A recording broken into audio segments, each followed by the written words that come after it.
Hingga 2025, sebanyak 390.034 pelanggan di sektor agrikultur dan kelautan memanfaatkan program Electrifying Agriculture and Electrifying Marine dari PLN. Jumlah ini meningkat sekitar 30% secara year-on-year dibandingkan capaian tahun 2024 yang tercatat 300.535 pelanggan.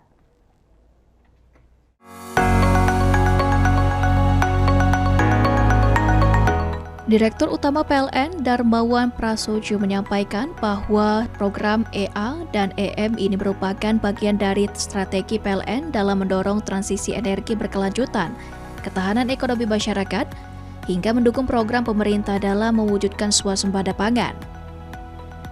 Pemanfaatan listrik PLN melalui program EA dan EM ini diterapkan dalam sebagai aktivitas produktif, mulai dari pompa listrik untuk irigasi sawah, mesin penggilingan padi, kincir air listrik di tambak, penggunaan lampu ultraviolet pada budidaya tanaman, mesin penghangat untuk ternak unggas, hingga untuk mendukung aktivitas kapal, sandar maupun industri galangan kapal.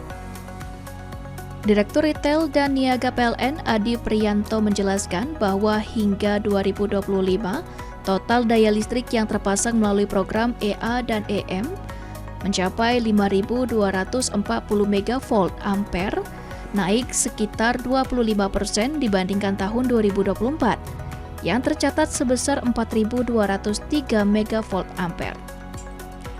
Hal tersebut diikuti dengan konsumsi listrik pada 2025 mencapai 7,1 terawatt-hour, meningkat sekitar 16% dibandingkan tahun 2024 yang sebesar 6,1 terawatt-hour.